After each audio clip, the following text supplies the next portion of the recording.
Boa noite, pessoal. Hoje estamos aqui com o founder da Saúde Now, Márcio Bernardes aqui. Vai vir falar um pouco para a gente de negócios, vai vir falar da área health, que está invadindo o Brasil, e um pouquinho mais de empreendedorismo. Boa noite. Boa noite, Cássio. É um prazer estar aqui com você. Então, a gente já vem falando off o podcast de algumas coisas ligadas à tech e algumas coisas. Eu queria que você pudesse dar um pouquinho do exemplo dessa empresa hoje que está escalando um mercado de unicórnio, dessa área tech geral, e fazer um paralelo entre a parte de saúde e essa parte de tecnologia que vem modificando todas as áreas de tudo da nossa vida nesses últimos 10 anos. Não, beleza. A Saúde Now é uma associação, né? A gente criou um hub, né, de soluções para lojistas médicos hospitalares, né, e que agora a gente está indo para a parte de clínicas, né, e médicos, clínicas veterinárias e clínicas médicas. Então, a gente conseguiu reunir dentro da associação 3 grandes grupos que eu falo, né? Que a gente olha para a parte de health, ou seja, toda a parte de saúde, seja no tratamento do paciente, né, até no apoio aos profissionais, capacitação, né? A gente atua num pilar de tech, né, e aí por isso o nome de Health Tech, ou seja, a gente consegue dar escala no conhecimento, escala no crescimento desses negócios através de plataformas e tecnologia, né? E a gente atua também como retail, ou seja, olhando para o varejo em si, que são a parte dos lojistas. Então, a gente conseguiu reunir, né, 3 grandes núcleos assim, né, de tecnologia que a gente fala, que é Tech, Health e Retail, dentro de um hub, né? Então, o que a gente faz lá é desenvolver ferramentas, né, para impulsionar esses negócios hoje ou levar tratamento de melhor qualidade para os pacientes ou para as pessoas, né? Então, isso que a gente faz lá dentro da associação hoje. Hoje ela já funciona através de app, ela tem um portal. Como que as pessoas hoje, como que é a relação hoje da Saúde Now, tanto com o cliente quanto com as empresas que estão ligadas nesse ecossistema? Perfeito. A gente tem 3 pilares lá dentro da associação. A gente tem um pilar de educação. Então, dentro desse pilar de educação, a gente tem uma plataforma EAD. Então, o lojista, ou o associado, ou o balconista, né, o vendedor da loja, ele tem o login e senha, ele entra lá e ele consegue consumir todos os conteúdos que a gente tem lá. E a gente tem 2 tipos de conteúdos. Então, a gente tem um conteúdo mais técnico, que é voltado para produto. Então, a indústria, né, em parceria com a indústria, a gente vai gravando. Então, quais são as características do produto, por que ele faz sentido, o que ele precisa ser usado para que tipo de paciente. E a gente tem um conteúdo mais voltado para desenvolvimento pessoal. Então, são conteúdos de liderança, de gestão, mais voltado para o desenvolvimento da pessoa de uma maneira geral, inteligência emocional e etc. Isso tudo produzido por vocês, pela Saúde Now ou por parceiros? Sempre produzido pela gente, ou a gente traz, por exemplo, pessoas, né, de autoconhecimento naquele determinado assunto e a gente grava em coprodução com eles. Então, a gente sempre trabalha nisso. Então, nisso é a plataforma. Para o lojista, além da plataforma, ele tem acesso ao que a gente chama de micro SaaS, né? Ou seja, lá dentro, né, a gente é um hub de soluções tecnológicas. Então, a gente vai desenvolvendo soluções tecnológicas que vai ajudar esse lojista. Então, por exemplo, a gente tem um software desenvolvido dentro de casa que faz atendimento, né? Então, a gente consegue plugar lá o WhatsApp, a conta dele do Instagram, do Facebook, do Telegram. Em breve, a gente está plugando outros canais, né, próprios canais de marketplace.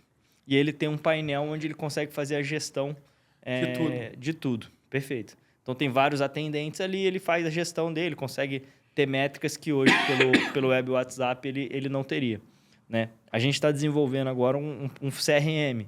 Então, um CRM voltado para varejo, voltado para o nosso negócio. Tem uma outra vertical lá que a gente tem uma equipe, né, um squad, desenvolvendo uma ferramenta de marketing, né? Como que esse cara sobe as campanhas de marketing dele em múltiplas ferramentas, ou seja, ele vai subir no Google, no Facebook, no Snapchat, em qualquer no YouTube, né? E aí eles tentam gerenciar isso tudo numa plataforma única, sem ter que ficar entrando nos gerenciadores de anúncio de cada plataforma. Então, são algumas ideias que a gente vai, né, recebendo e tendo, né, como necessidade, né, principal do lojista, e a gente vai desenvolvendo isso dentro de casa. E se a gente pensar assim, essa ideia, ela saiu da onde? De uma dor que você tinha em outro negócio que você tinha? Você pegou e foi acoplando essas coisas ao mesmo tempo? Como é que começou a história da Saúde Now na tua vida? Assim, como que ela deu esse clique? E assim, um pouco da história até chegar o momento agora. Como é que foi isso? Beleza. A Saúde Now, ela veio muito de uma dor que eu vivenciei nos últimos 10 anos da minha vida, né? Eu trabalhei numa empresa, né, que tinha loja física, que tinha uma estrutura grande, né, chegou a ter 130 funcionários, 25 funcionários só na área de marketing. E aí eu vi ali o tamanho do problema de você conseguir gerenciar campanhas de marketing efetivas, né, que tragam resultados, integrar essas informações como um todo, né, isso estou falando só de marketing, né? A dificuldade que a gente tinha para fazer gestão individual de cada loja física, a gestão que a gente tinha para treinar novos colaboradores, porque vocês imaginam, a gente tinha 15 lojas, né? Então eram 60, 70, 80 colaboradores ali de varejo, e quando um colaborador saía, tipo, é diferente de uma loja de roupa, porque o cara vai, no dia seguinte ele fala, você tá bonito, você sabe vender. Quando a gente está falando de loja médica hospitalar, são 4.000 SKUs. Então esse cara não aprende do dia para a noite. Sim, ele tem um processo de aprendizado, ainda mais se não for da área, que aí ele tem que, querendo ou não, estudar. Perfeito. E como que você faz isso se você está numa estrutura pequena? Né? Muito difícil. Né? Você tem que esperar o representante da indústria ir lá te visitar, dar treinamento para esse colaborador, e aí você tem cliente entrando. Então, não é um processo tão rápido de aprendizado. Né? Então, eu vi uma oportunidade de mercado, o associativismo é algo que já cresce muito no ramo farma, já é muito consolidado, a gente tem associações hoje em farma com mais de 1.000 lojas, né? E ninguém estava olhando para esse mercado de médico hospitalar, que são as casas especializadas. Então, eu fiz o movimento, né? Eu me desliguei da empresa no final do ano passado, e aí a partir desse ano eu já venho desenvolvendo essa associação voltada para um segmento que eu conheço bastante. Esse mercado hoje, como é que você vê a evolução tanto de crescimento dele no Brasil e, assim, está tendo um movimento muito grande, a gente vê, por parte das techs, até ligado a unicórnio, ou ligado a investimentos anjo. Como é que seria como você vê o posicionamento do teu mercado perante esse mercado que está crescendo e os investimentos e o crescimento a cada ano que ele vem tendo? Eu vejo duas oportunidades bem diferentes do nosso mercado, tá?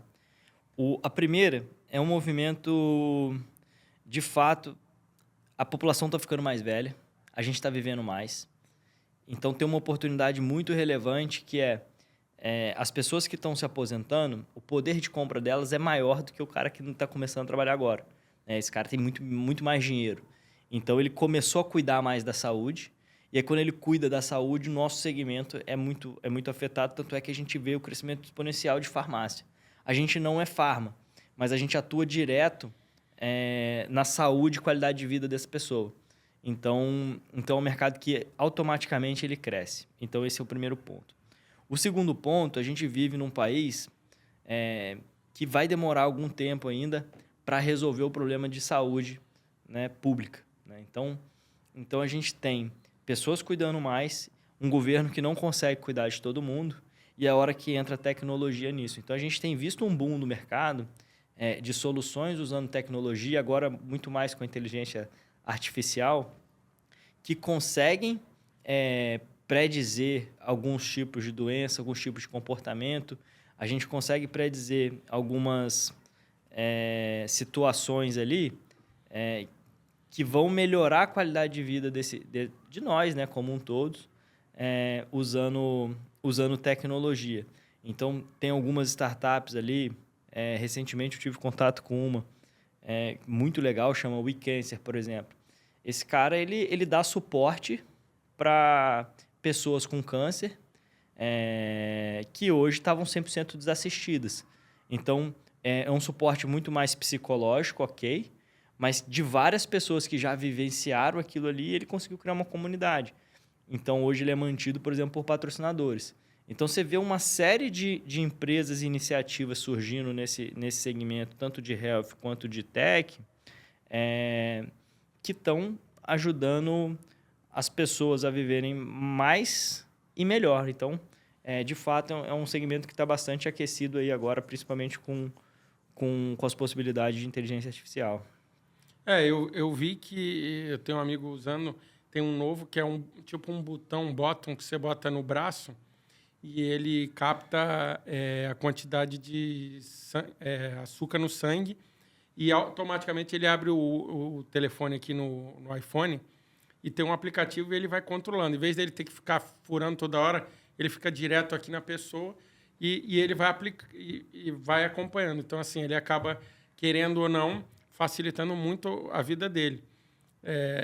Eu vejo que o mercado de saúde ele é mais tecnológico para salvar a vida, mas, assim, para assistir, realmente, eu vejo com um lado novo dele estar investindo nisso. Não sei se é porque as pessoas não mexem.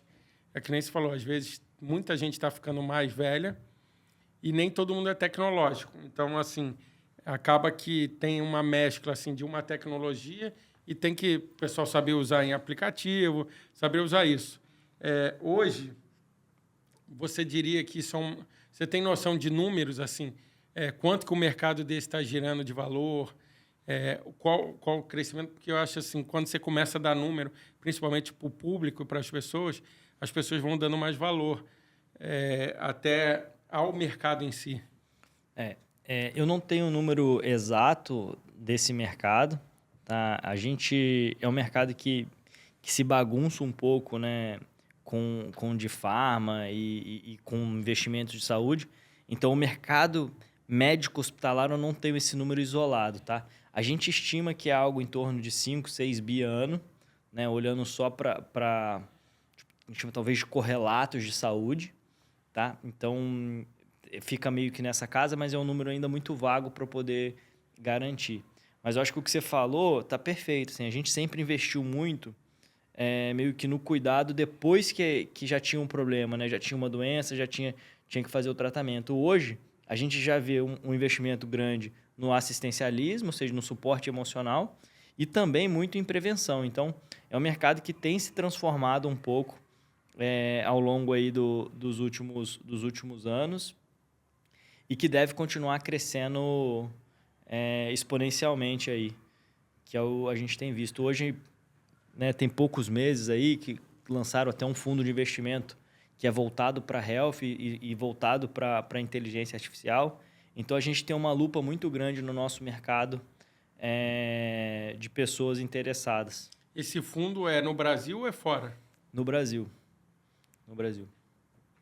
Então, acaba que está tá indo de encontro com o mercado mesmo.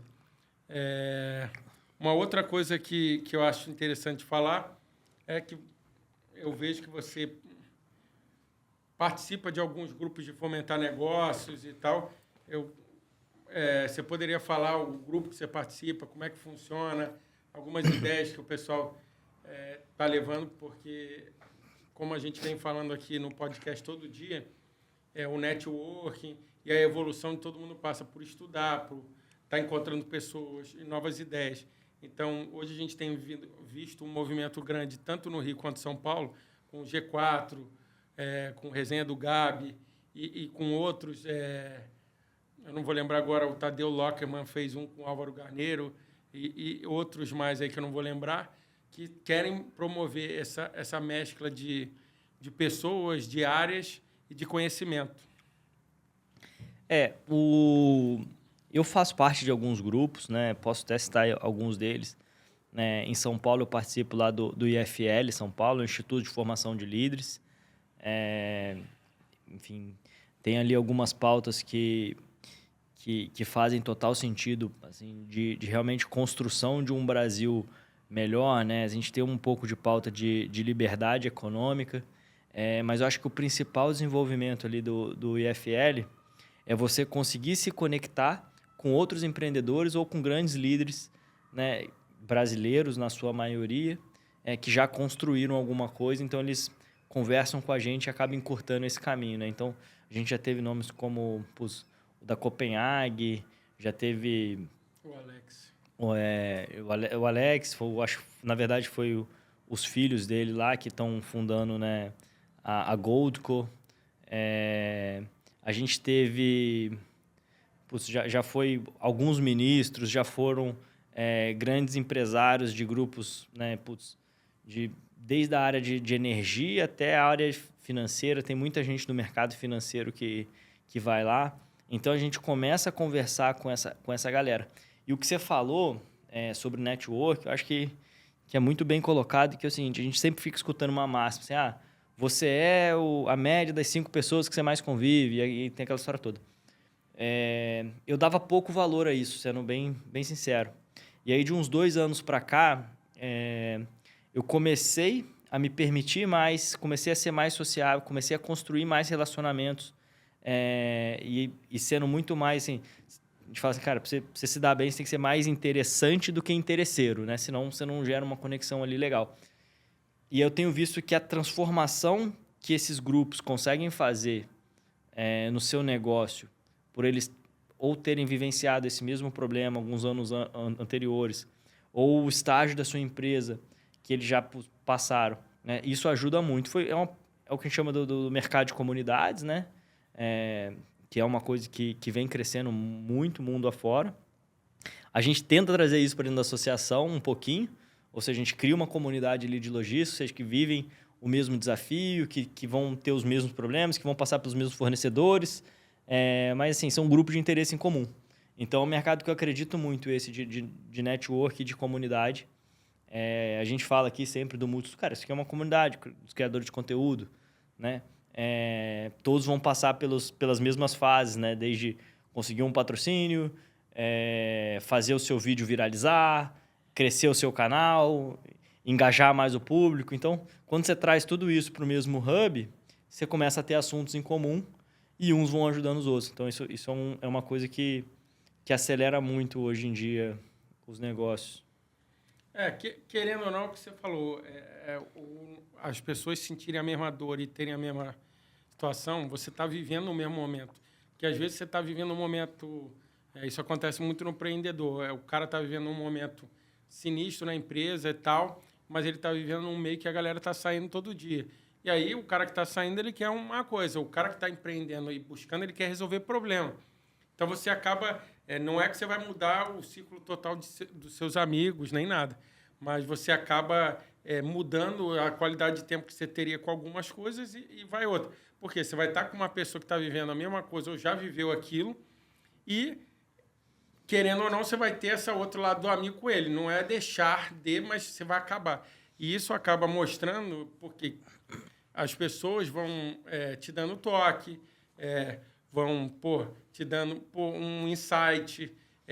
Às vezes é uma palavra que muda um negócio todo, uma visão que você que está lá dentro, às vezes, não consegue enxergar.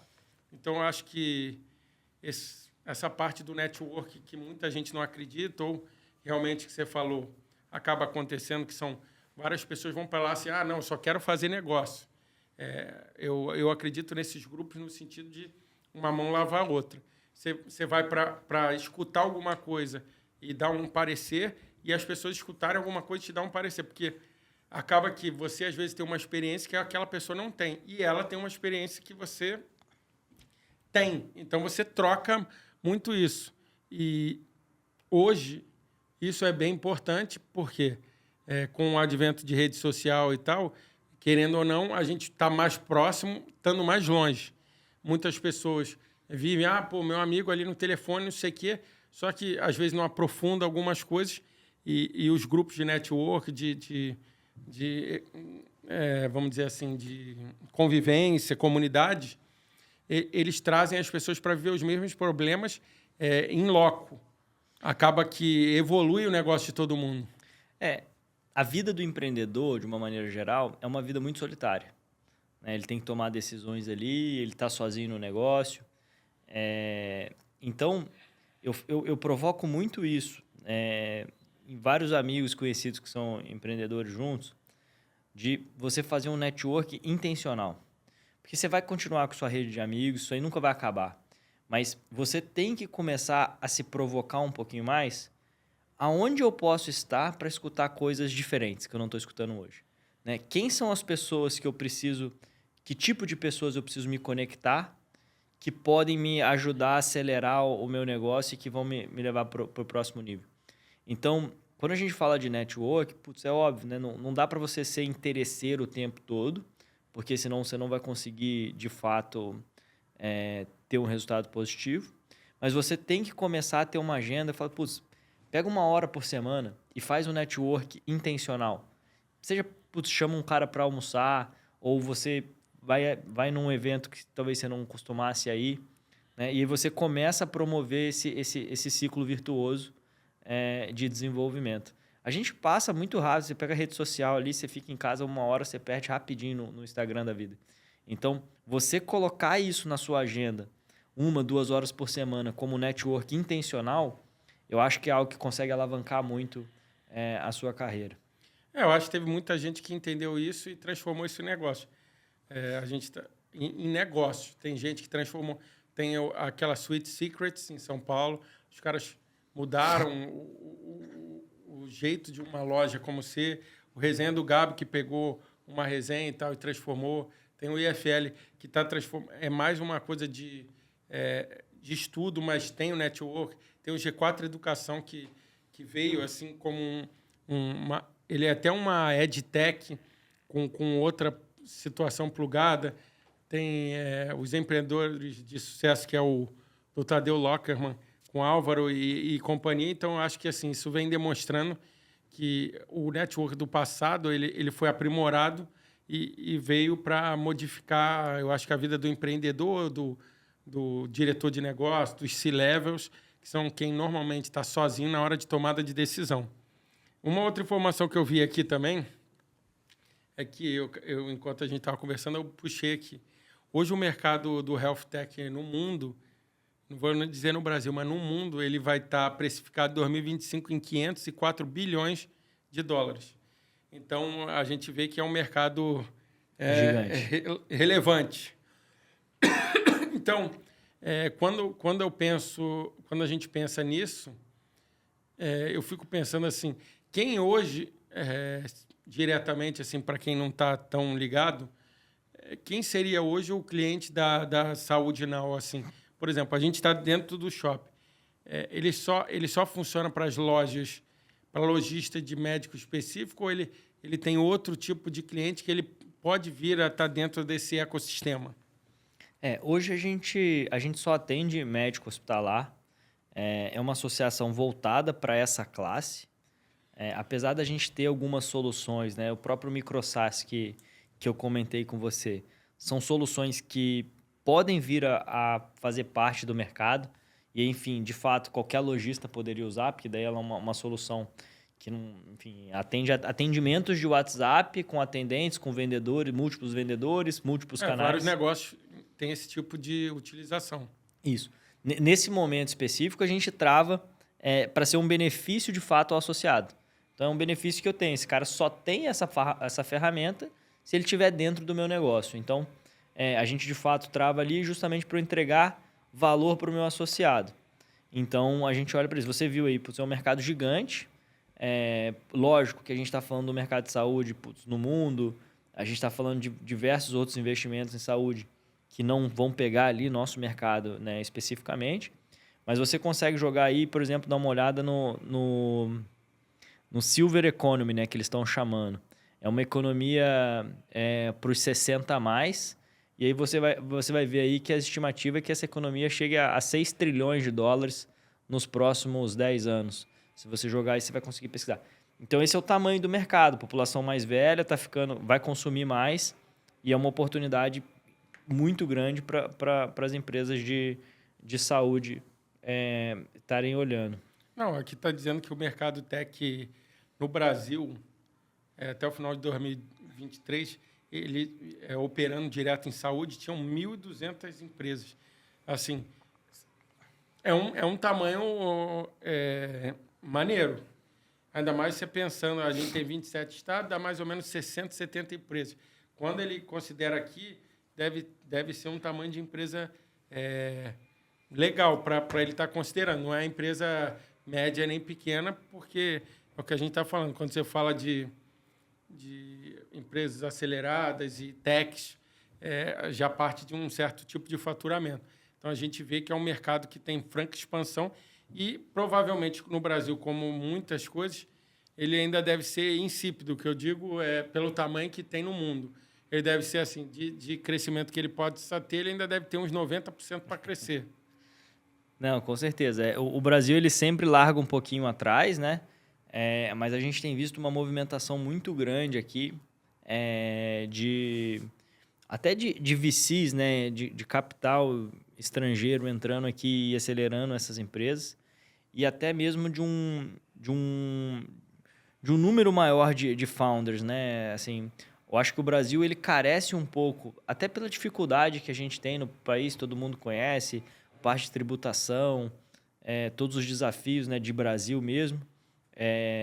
Acho que a gente ficou um pouco para trás, mas eu tenho visto um movimento crescente de mais pessoas se interessando pelo empreendedorismo, de mais pessoas indo tentar inovar. Tem muita iniciativa agora que tem feito esses fomentos e aí os números, né, não mentem. Assim, a gente vê um crescimento muito grande aí de novas empresas testando e indo por esse caminho. Pelo que a gente sabe, você também gosta um pouco desse mercado de venture capital.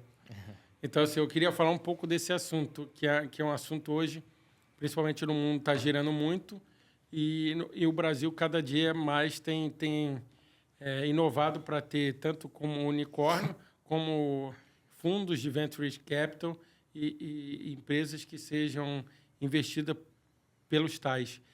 Como é que você vê a evolução do mercado de venture do Brasil, normal, no geral, e depois você puder dar um overview também ligado à saúde, que é o que você está inserido? Então, o mercado de venture, ele tem dois momentos, né? Ele veio aí uns 5, 6 anos atrás, a gente via muito investimento, era o tempo todo unicórnio, a gente via muita empresa queimando caixa, tinha um crescimento a qualquer custo, né? Isso assustou um pouco esse pessoal na hora de você, de fato, ali rentabilizar em cima das empresas. Muitas empresas não geravam caixa, muitas empresas ali estavam sofrendo para manter suas operações se não tivesse novas rodadas. Então, no meu ponto de vista, o mercado deu uma assustada naquele momento, veio a pandemia, as coisas ficaram um pouco mais esquisitas também, né, de uma maneira geral. E o que eu tenho visto nos últimos 2, 3 anos é uma volta desses investimentos cada vez maiores aqui no Brasil, que estão mais preocupados lógico, você sempre tem ali a trilha de crescimento, mas eles estão muito mais preocupados num projeto que para de pé. Eles estão olhando para a rentabilidade, eles estão olhando para o perfil do founder. O dinheiro, né, não é mais um dinheiro tão barato igual era antigamente, ou como já foi em alguns momentos. A gente teve ali, finalzinho do governo 2022, ou no meio da pandemia, desculpa, 2, 3% de taxa de Selic no Brasil, então é muito baixo, a gente já voltou para uma taxa de 11%. Então, o dinheiro vai ficando mais caro também. Mas é um mercado que eu vejo que tem bastante dinheiro e que carece um pouco de bons projetos, de bons times ali estruturados, algumas empresas que, às vezes, têm ali algumas boas ideias, mas que ainda não tiveram a estruturação correta, não conseguiram validar o seu projeto. Então eu vejo esse movimento. Assim. Eu acho que agora tem dinheiro, principalmente para cheques menores, cheques de 500... Qual seria o valor, mais ou menos, que você vê um mercado que giraria mais, mas falta mais empresa, vamos dizer? De uma maneira geral, eu estou muito mais inserido no mercado de pré-seed e seed. Né? Cheques ali de 400 a 2 milhões de reais. Eu acho que esse mercado ele tem dinheiro na mesa e ele está buscando bons projetos. Né? Não é muito a minha praia, mas eu já escutei falar que tem muito fundo Séries B, tipo, os caras com cheque de 100 milhões, que não tem muita empresa chegando mais lá para eles, igual estava chegando em patamares anteriores, porque os caras estavam investindo em crescimento a qualquer custo. Então, de certa forma, tem um lé maior, Ficou um buraco Ficou no um mercado. buraco porque as empresas agora elas têm que crescer, mas elas têm que crescer mais consistente, né? E é mais difícil também de você disruptar um mercado para você chegar no unicórnio, apesar que agora a gente está batendo recordes aí de unicórnio de novo, então tem mais algumas empresas entrando, mas não é um cenário tão fácil, né? Talvez nunca tenha sido. Então, essa é a minha visão hoje. Qual a dica que você daria para alguém que está procurando, está com um projeto novo e está procurando entrar nesse mundo de venture? Dica básica para alguém que está escutando a gente de como começar de repente. Eu acho assim, é pautado em alguns pilares, né? Principais pilares. Se você quer procurar investimento, se você está nesse caminho de trazer um sócio, de ir para um caminho de venture, você tem que se preocupar. Primeiro, eu já tenho uma estrutura mínima dentro da minha empresa que consegue receber esse investimento. Ou seja, tipo, eu tenho ali a estrutura legal, eu tenho um CNPJ, eu já estou olhando para isso. Se eu tiver sócio, eu tenho um acordo de acionista bem feito. Né? Isso tudo vai fazer a diferença. Segundo ponto que eu já vi acontecer muito, e é super normal, né? Assim, você tem uma empresa pequena, uma startup. Você não tem muita preocupação ali, principalmente financeira. Eu digo assim, putz, um sócio tira um dinheiro daqui, você paga uma conta ali, não tem nota daquilo ali. E isso, quando você vai bater no investidor, ele vai pedir o due diligence. Então, eu já vi alguns casos, não são poucos, mas que ou demoraram 10, 12 meses, quase um ano, para liberar o dinheiro por conta de um due diligence, ou de ser um no-go ali, porque a estrutura estava muito bagunçada, não era o momento. Então, isso é uma coisa que é natural. Assim, a gente está falando de startup, tem muita gente começando, então tem pouca gente que tem esse conhecimento mais abrangente. Mas eu focaria muito em começar desde o início o mais organizado possível financeiramente, né? O que a gente chama ali, que é um pouco do trabalho que eu faço mentorando startups, que é você colocar uma camada simples de governança, porque startup não tem como ter uma governança grande, mas você coloca uma camada simples de governança. Não adiar acordo de acionista. Isso é uma coisa que no início está tudo muito bem, todo mundo está mil maravilhas, mas na hora que começa a entrar dinheiro, na hora que entra o investidor, na hora que o negócio começa a crescer, é onde dá problema.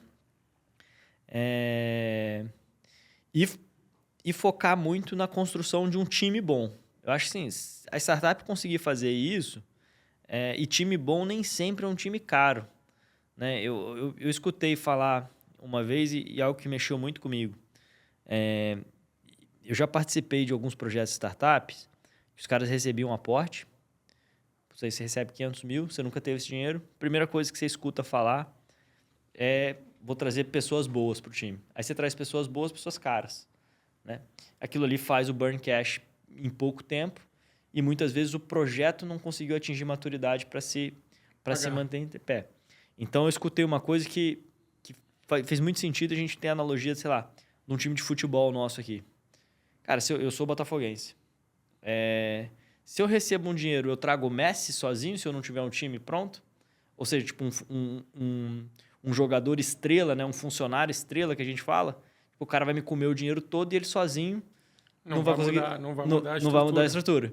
Então, tem horas e tem estágios das startups que é melhor você construir um time mediano, vamos dizer assim, sem ter uma estrela muito cara, mas que consigam formar e te levar para um próximo nível.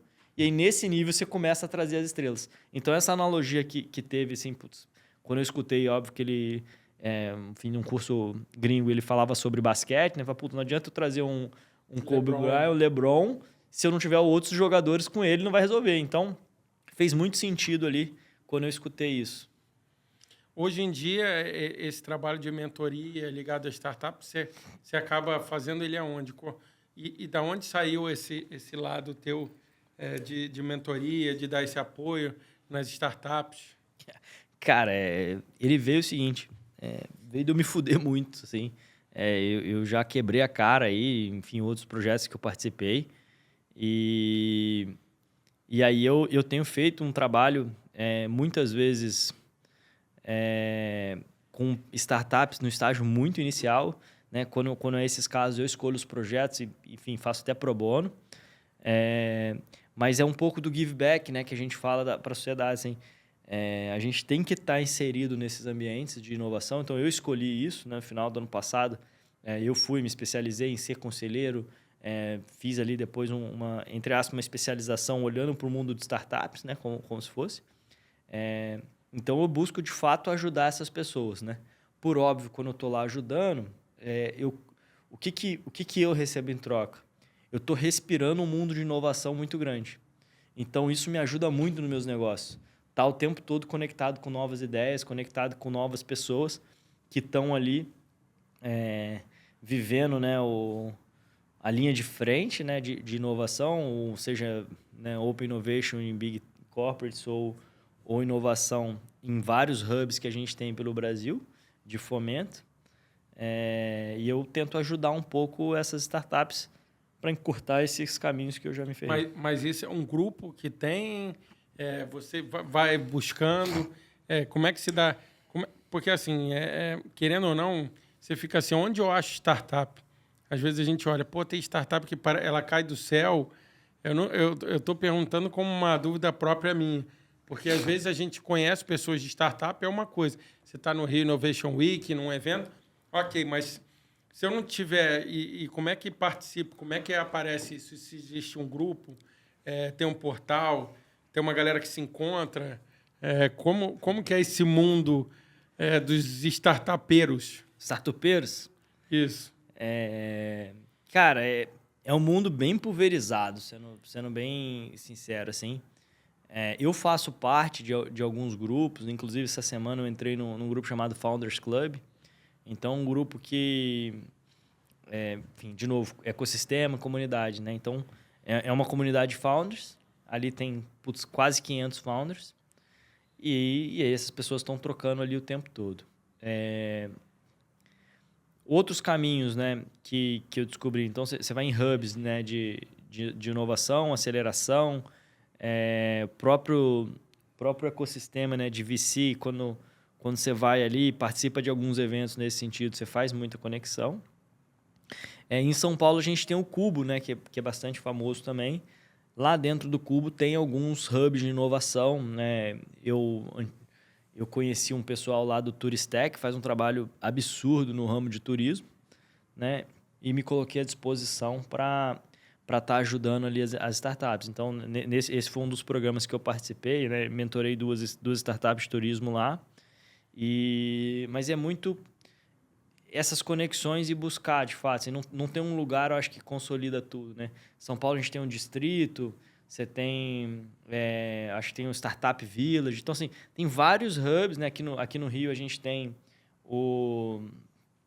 acho que é Fábrica de Startups, tem mais alguns que fomentam esse tipo. Então, é estar inserido ali nesse mercado.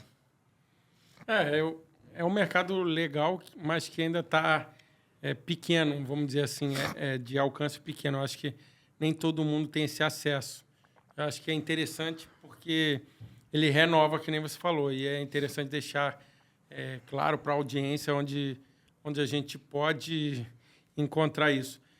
Uma outra coisa que a gente pode falar você, querendo ou não, acabou tendo uma veia empreendedora para estar no meio que você está hoje. Como que começou isso na sua vida? Assim? Qual foi o primeiro estalo que você falou assim, pô, eu acho que eu não vou trabalhar para isso, eu vou seguir isso aqui, eu vou puxar isso e foi começando assim, porque todo mundo tem um ponto disruptivo, principalmente se vai seguir alguma coisa ou se pega essa área de empreendedorismo e novos negócios e negócio próprio, que eu digo. Desde muito cedo, né, meu pai tinha empresa. Então, eu já vivenciei isso, né, dentro de casa durante muito tempo. Eu falo assim, na época de colégio, né, assim, quando que eu vi assim, que era algo que Você fala, cara, é isso aqui que eu vou fazer pro resto da minha vida, né? Na época de colégio, tinha acabado de lançar aquelas pulseirinhas da Livestrong, não sei se você vai lembrar disso. Lembro. Lembro que eu ganhei muito dinheiro com a Livestrong. Então, e lá no passado, tinha épocas que aquilo não chegava, né? Eu morava em Resende ali, e, putz, você tinha... Aí começaram a lançar cores diferentes, aí começou a lançar um monte de tipo e etc. E aí eu consegui, com alguns conhecidos que viajavam para fora, falava para os caras comprar lá 200 pulseiras, 100 pulseiras, um monte de tipo de pulseira, trazia isso e eu vendia na escola isso já, pô, sei lá, com 10 anos de idade ali eu tava vendendo e aí fazendo um dinheiro ali legal, sei lá, comprar uma pulseira por, sei lá, $1, vendia, que época o dólar era barato, vendia por 10, 20, 30 reais. E eu consegui fazer um dinheiro considerável com aquilo ali lá na escola, né? Então eu sempre soube, assim, que eu teria um viés de ter meu próprio negócio, né? Depois que eu me formei, eu acabei trabalhando no mercado financeiro durante um tempo.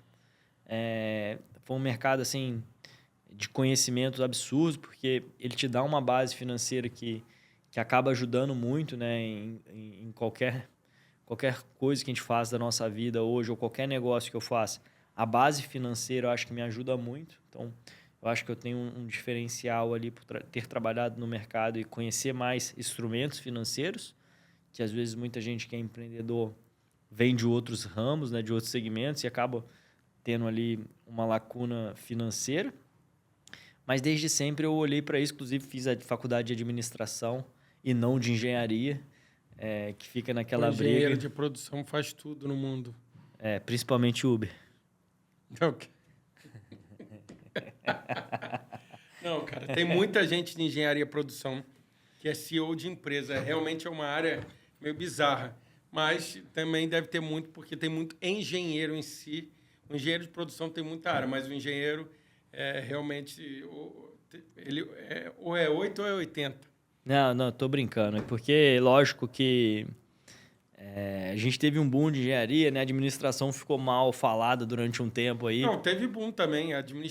Teve 4 áreas: engenharia, administração, publicidade e... Porra, tinha pensado... E direito. Teve boom em todas essas áreas.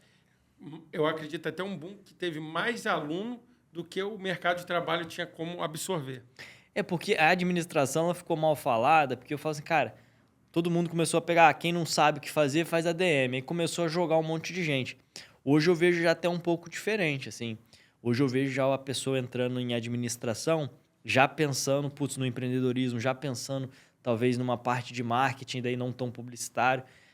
Então, acho que está conseguindo reconquistar esse nicho que quem não sabe o que fazer vai fazer ADM. Então... Porque eu acho que assim, a galera não aprofundou a ADM. A ADM no Brasil ela não teve um aprofundamento de ensino, como tem nos Estados Unidos, de famílias tradicionais, botar o filho para ter uma noção de administração para o legado da empresa, para ter um master business, para ter coisa de negócio. E aqui ficou em administrar. Você ser o administrativo de alguma empresa, você trabalhar na ADM. Então, isso acabou levando a muitas pessoas que o quê?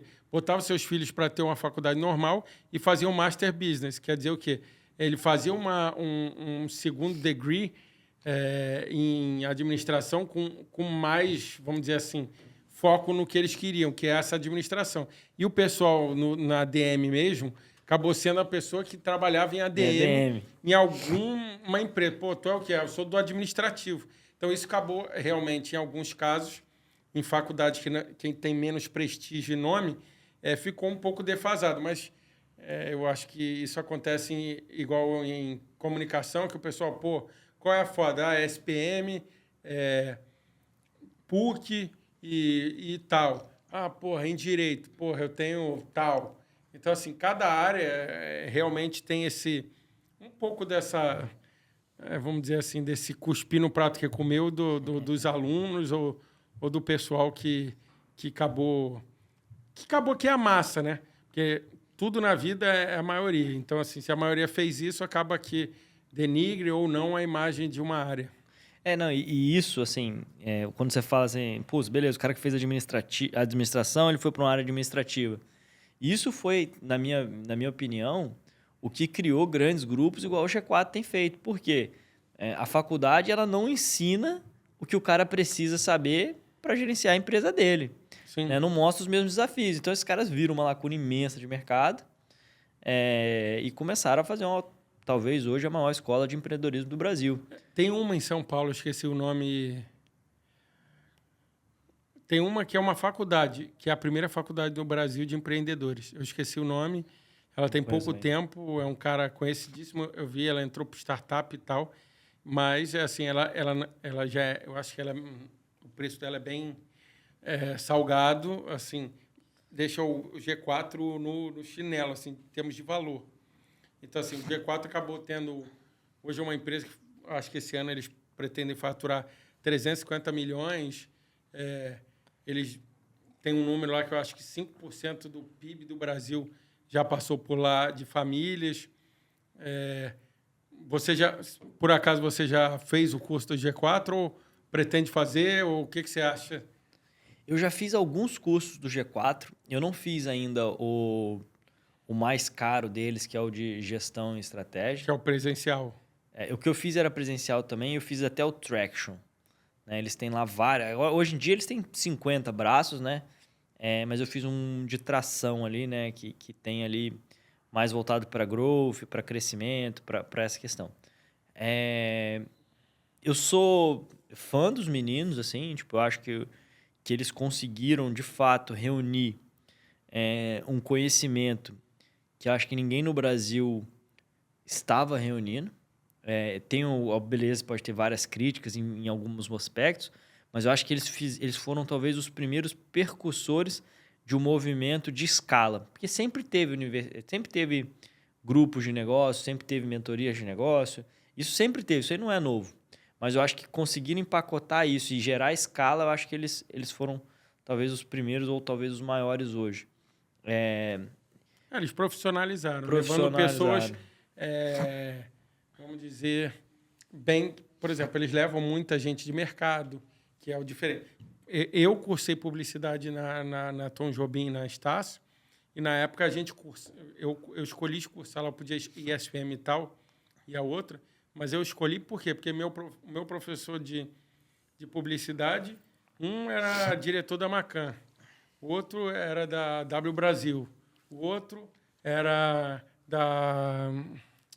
do Zanguanais, o outro era parte de criar. Então, assim, querendo ou não, você tem que ter a parte prática de pessoas foda e você tem que ter um conhecimento geral que acontece. Mas hoje, o que aconteceu? Essa galera foda saiu do mercado de ensino básico, que é a faculdade aqui, e acabou o quê? Muita gente montando cursos digitais ou não, acabou tendo suas consultorias e tal, isso se perdeu. Então, teve que o pessoal se movimentar para ter um curso onde você consiga ter essa experiência. Porque o que você está falando, o cara vem, cresce uma empresa, mas ele não tem um cara que está ali braço a braço, lado a lado, que passou isso.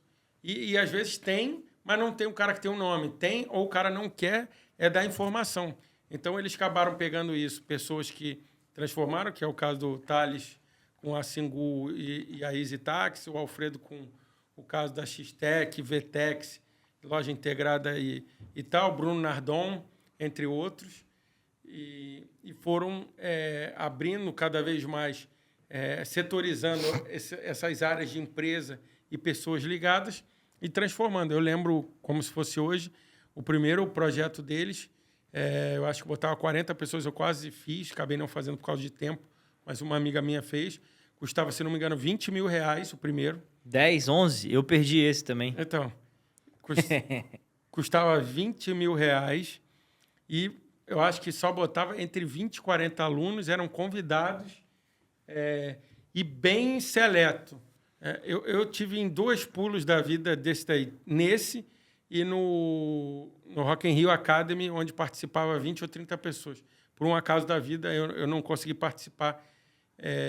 No Rock in Rio Academy eu participei depois e fiz um trabalho. E no G4 eu fiz um curso desse digital, mas eu confesso que eu não sou um bom cara para fazer curso digital. No meu caso, teria que ser mais físico mesmo. Mas eu vi eles crescendo e virar essa potência hoje, que é o que você está falando. Eles talvez sejam os maiores, pode ter outro maior, mas com certeza o mais conhecido hoje eles são. Eles mudaram, acredito, o mercado do empreendedorismo, da educação do empreendedorismo no Brasil. O que você comentou, né, da parte dos professores. Isso eu acho que é algo que incomodava muita gente, que era a gente fazer aula ou ter aula com pessoas que eram teóricas e não eram do mercado. Então o cara queria ensinar alguma coisa pra gente, mas esse cara nunca fez, né? A gente brinca, porra, é o nutricionista que é gordo. Eu falo, cara, pô, não sei se eu vou escutar esse cara. Fico aqui na dúvida, né? Às vezes o coach financeiro lá que é pobre, fala, porra, eu vou investir no cara, o cara não consegue ganhar dinheiro nele. Então isso eu acho que começa a incomodar muito uma geração, principalmente dos empreendedores, que, putz, não é o cara de sala de aula, o cara tá lá vivendo um monte de coisa, beleza, Porter, o cara, mas porra, o cara quer escutar quem vivenciou, o cara quer ver experiência prática, pô, eu fiz isso, deu certo isso, eu fiz isso, deu merda. Né? Eu contratei X pessoa, deu merda, eu contratei Y pessoa, né? Deixou aqui escapar um pouquinho a cultura, a empresa foi pro buraco. Então, porra, tem que fazer cultura desde o primeiro dia de empresa.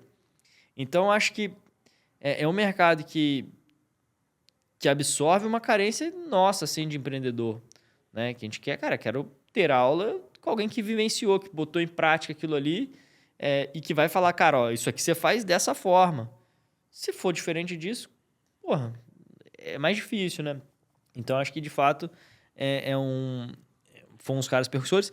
E eu acho que traz, a gente citou também, por exemplo, o próprio Resenha do Gabi, e aí agora uma caralhada de clubes surgindo, eu acho que acabam vindo como spin-off desse primeiro movimento e que aí vai, de certa forma, crescendo e se nichando em alguns outros.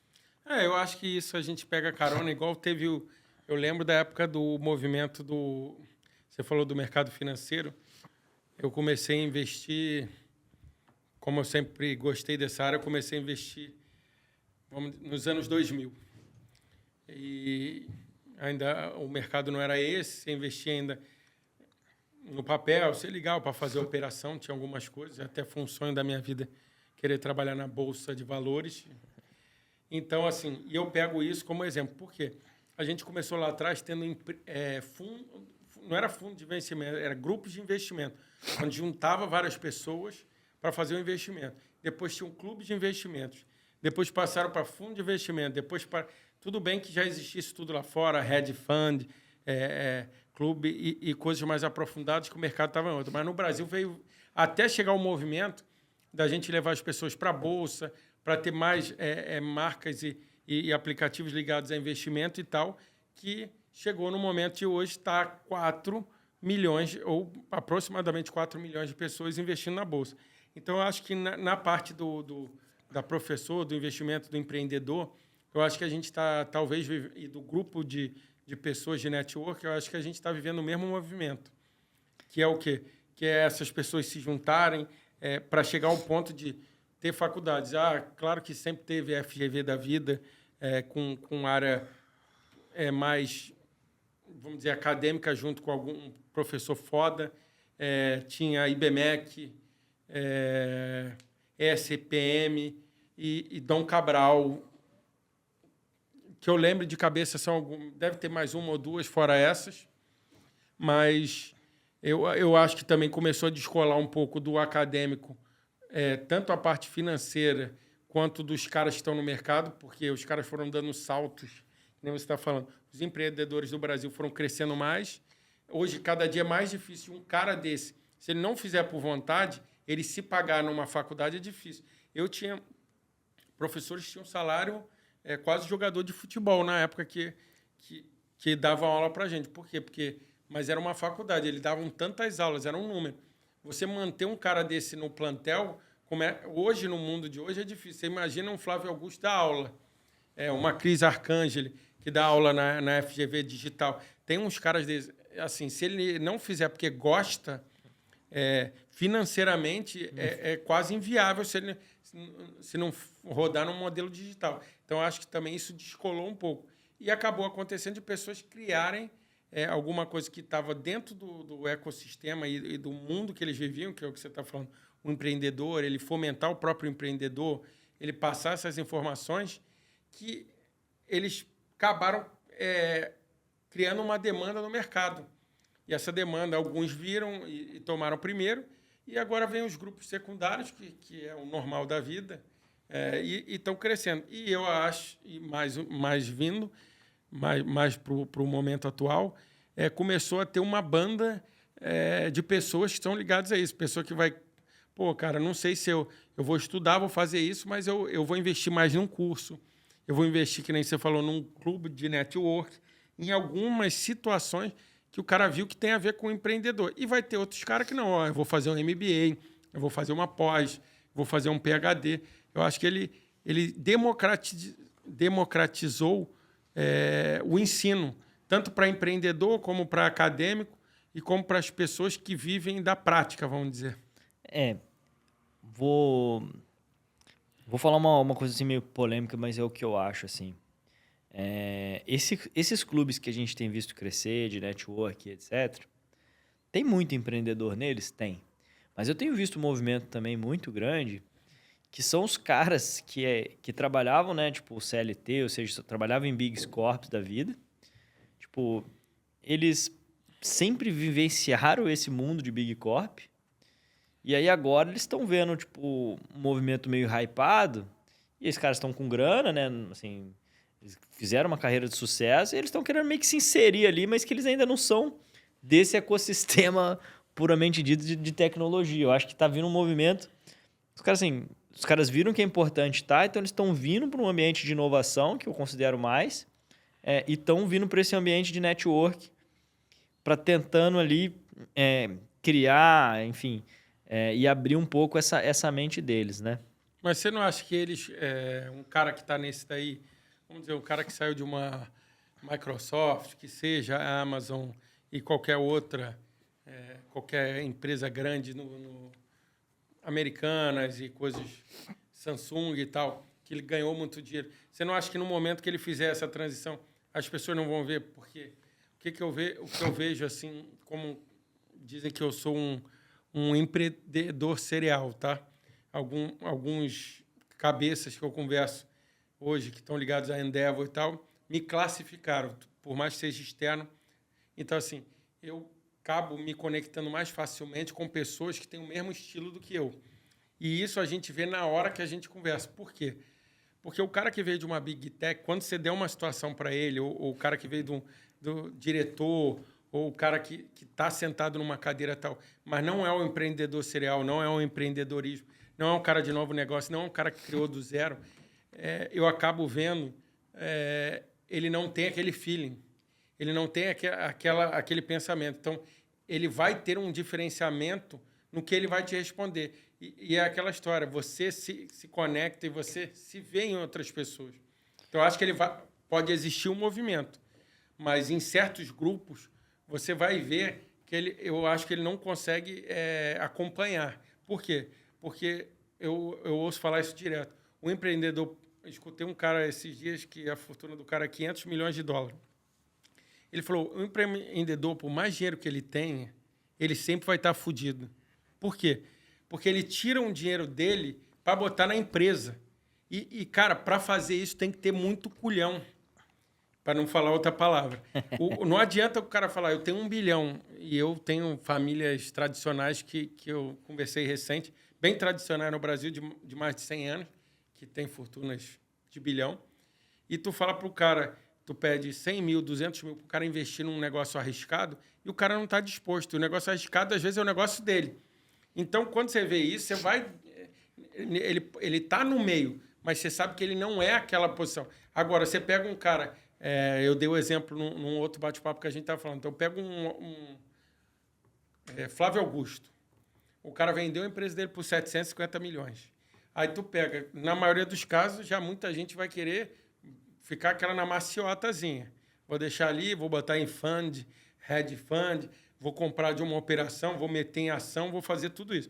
Aí tu pega um cara desse, tu fala assim, 700 milhões, bota 100 milhões de dólares, compra um clube de Série B nos Estados Unidos, que o mercado ainda não estava aquecido, prevendo a frente do mercado.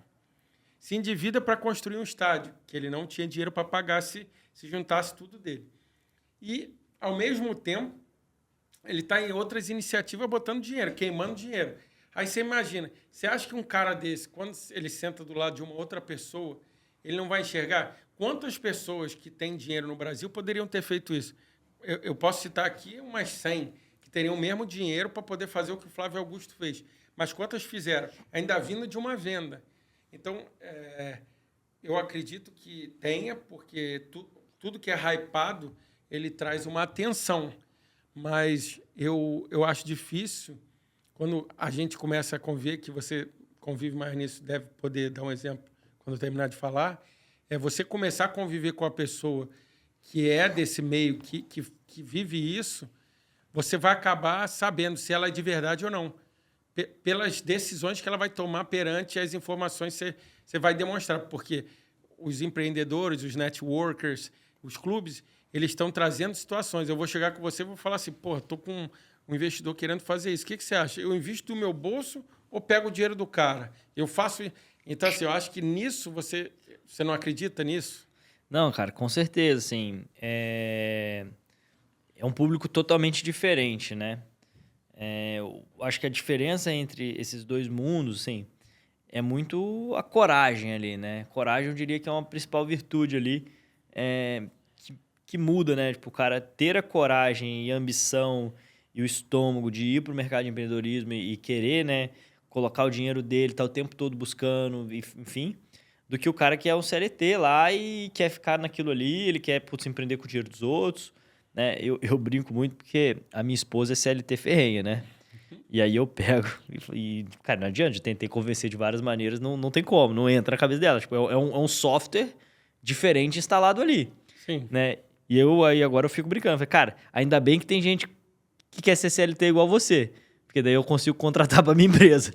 Aí, assim, mas é isso, assim, né? Você tem que ir brincando um pouco, né, com esse cenário, mas, cara, é muito diferente, né? Você tá ali, você vê a cabeça do CLT, e que não é errada, mas do Big Corp, né? E você vê a cabeça do empreendedor. Hoje de manhã eu tive uma conversa com uma pessoa, né, de multinacional e que estava participando de um projeto startupeiro, né? E ele não aguentou a pressão e saiu. Aí eu falei, pô, saiu, né? O projeto vai crescer, vai fazer um monte de coisa. E aí, basicamente, ele falou, cara, eu nunca aprendi tanto na minha vida, nos últimos 6, 8 meses. Mas, cara, trabalhar na escassez é muito difícil. Eu estou acostumado a trabalhar com todos os recursos que eu quero, as equipes, os times. Peço, tenho dinheiro aqui para vontade, posso fazer qualquer ação. Putz, no ambiente de startups não é bem assim, no ambiente de empreendedorismo não é bem assim. Você tem ali recursos extremamente limitados e que você tem que pensar em soluções o tempo todo para sair ali, né? Não. No startup ou no cara do empreendedorismo, o único recurso ilimitado, sabe qual é? Nenhum. Não, tem um. Qual? As ideias, a criação é o único que você tem. Porque você não tem dinheiro, você tem que criar. Você não tem ação, você tem que pensar. Então, por isso que eu acho que também ele cria barreiras. Ele quebra barreiras, quer dizer, ele vai para outros lugares. Porque o cara fala assim, pô, tu tens de 100 mil, tu tem 10. Aí tu tem que fazer a mesma coisa do cara de 100 mil. Aí tu começa a imaginar. Eu tenho alguns exemplos. Eu tenho um amigo que saiu de farmaco, de GSK gigante. Ele vai assistir isso aqui, porque eu vou mandar para ele. E ele foi para uma startup grande não, média, de americano, mesmo tendo dinheiro, mas cultura familiar. Ele falou que quando chegou lá, ele estava acostumado lá no GSK, ele tem uma equipe para isso. Por exemplo, ele participou de equipes que criaram médios de 450 milhões, que é um estudo que dura 1 a 2 anos.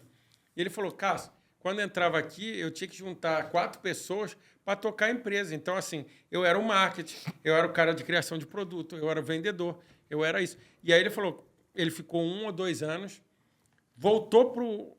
ficou nesse mercado, depois voltou para uma empresa, não lembro se foi a GSK ou foi outra, E depois ele falou, Cássio, você é representante comercial nessa área, e é um pouco dessa área tua médica. E ele falou, cara, hoje eu me vejo aqui. Mas ele passou por uma transição. Nem todos passam pela transição, ou conseguem, ou se estabelecem, o que você está falando. Na minha família, eu sou tido como maluco, porque eu tive diversas oportunidades de estar no mercado CLT, recebi várias propostas ao longo desse meu tempo, apesar de a minha única experiência mais fixa foi num estágio e tal, mas eu tive proposta e acabei não indo durante a minha caminhada toda. E é o que você está falando. Você fala para você vê quando você fala para um cara de CLT, que nem você está falando da sua mulher e outros exemplos, na hora você vê que a pessoa responde. Fica mais fácil de um cara CLT que ganhou grana sair depois e querer fakear, no bom sentido, dele, porra, eu tenho empresa, eu comprei.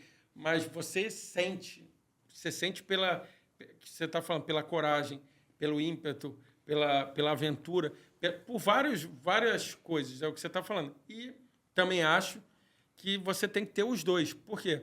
Se você não tem o cara do CLT, você não tem ninguém para trabalhar. E se você não tem um cara na vanguarda, você também não tem ninguém inventando. Então, assim, você tem que ter todo mundo. É um processo. É só ver onde cada um se encaixa. Eu vejo como, vamos dizer assim, hoje tem até, além do empreendedor, tem um mercado de startup que você está falando, que é como se fosse assim, um baby step de um empreendedor que o empreendedor já está rasgando o dinheiro dele. O startup, o cara começa devagarzinho e ainda está num nível de... Não, mas é empreendedor igual. Não, eu sei, só que, vamos lá, startup, uma concepção que eu acredito, que é coisas novas que você, às vezes, vem dinheiro de fora. O empreendedor era o cara que não tinha investimento praticamente nenhum. Não tinha esse negócio de eu vou aportar pré-seed, seed B, Series A. Não tinha isso. O empreendedor do passado, ele chegava assim, vou pegar, que nem o Flávio, eu peguei 5 mil de giro, peguei emprestado dinheiro do meu pai. Mas até essas empresas que recebem aporte, ô Cássio, cara, é a pequena minoria mesmo, assim. É porque a gente às vezes fica meio mal acostumado, porque a gente fica vendo na notícia o tempo todo aquilo ali vai te, né, vai te consumindo. Fala, o cara recebeu 10 milhões, 20 milhões, você tá aqui, tô sentado aqui, não recebo nem 200 mil. Se eu vou no banco, o cara não quer me dar 50. Aí você abre a internet, mas fulano de tal recebeu 100 milhões. Cara, na verdade é muito mais triste que isso. A gente tem uma mortalidade absurda, né, em startups, a quantidade muito grande hoje, até número triste, assim, poucas startups conseguem, de fato, dar continuidade, de receber investimento também. Pouca gente assim que consegue, né? Você não acha? Eu acho que é pouco, mas antigamente era nenhum. Eu estou botando assim, antigamente... que era o mercado menos desenvolvido de venture, né? Peça 20 anos atrás. Você olhava um cara desse, ele não tinha nenhum. Hoje tem algum. Concordo com você. E eu acho que também tem uma outra coisa que talvez você possa também falar um pouco. Eu vejo que também tem muita gente que tem esse sonho do startup, mas é um sonho. O cara não quer perseguir, porque o cara que tem uma ideia e tem um foco, ele mira, ele tem um porquê. O startup também não pode ser assim, eu quero ser cool e sou o dono de uma startup, eu quero, como é que é o nome? Eu quero vir de Seattle, eu quero ser o novo Bill Gates ou o novo Steve Jobs e abrir uma startup de qualquer coisa. Ela tem que ter eu pressuponho que uma startup para funcionar, além de ter um fundo de... Isso vai funcionar igual você explicou a sua e tem um porquê. Além disso, ele tem que ter a vontade, ela tem que funcionar, ela tem que dar entrega. Para aí, a diferença dela é que o quê? Ela vai crescer talvez mais rápido, ela vai receber um investimento. E no nosso mundo, tem muita gente que quer ver do glamour, que é o que aí eu concordo com você, que é o que vende. Pô, o cara recebeu 10 milhões, o cara é o Forbes Under 30, o cara é hoje o inventor de não sei o quê. O que eu sempre falo lá, enquanto a pessoa que quer investir em startup ou quer ter uma startup, na verdade, enquanto essa pessoa estiver preocupada em ser o Forbes Under 30 ou em receber o dinheiro ou em ficar rica, ela cada vez mais fica distante do dinheiro. A gente tem que estar muito preocupado e o tempo todo em resolver dores das pessoas cada vez maior. Então, quanto maior eu dedico o meu esforço, minha energia em resolver uma dor de alguém, de um segmento, em resolver esse problema desse segmento, automaticamente lá na frente as pessoas vão estar propícias a pagar por isso e aí o dinheiro vem. Então, eu acho que esse glamour todo, ele precisa ser tratado com bastante cautela, porque, de fato, é o que acontece muito no mercado. O próprio nome startup. Cara, startup é uma empresa que abriu recente, startup. Então, ela está em estágio inicial. E aí, lógico, ela está ali muito, hoje, num glamour de empresas mais de tecnologia, de ambientes mais inovadores. Mas qualquer empresa que abriu recente, ela pode ser considerada uma startup. Vou dar um exemplo. No final de semana passada, eu estava lá num grupo, tinha uma empresa lá que ela dava treinamento para goleiros. Putz, eu sou uma startup de treino goleiros, mas assim, você fala, porra, mas não tem nada a ver. Cara, tem tudo a ver. O cara tá começando, ele tá querendo escalar o negócio dele. Talvez ele não vai ser o próximo unicórnio, mas assim, ele tava num processo junto ali com um grupo de várias coisas. E aí eu acho que uma coisa legal que você falou aí, sei lá, minha família me chamou de maluco, né? Ou de louco, né? E eu acho que não é só a sua família.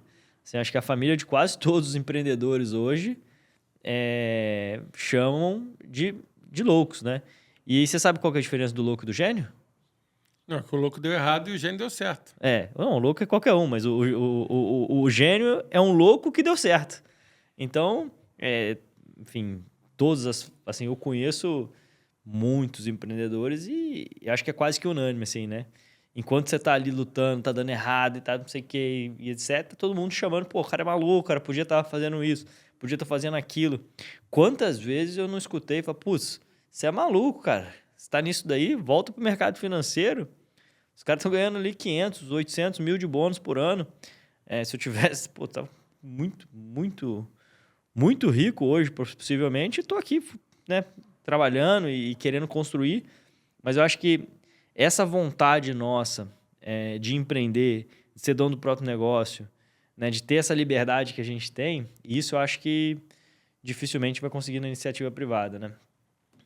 E tem um outro dado importante que a gente brincou com o pessoal CLT e tudo mais, mas tem sido crescente. Saiu um estudo essa semana que mostrou um crescimento significativo de startups que estão dando certo.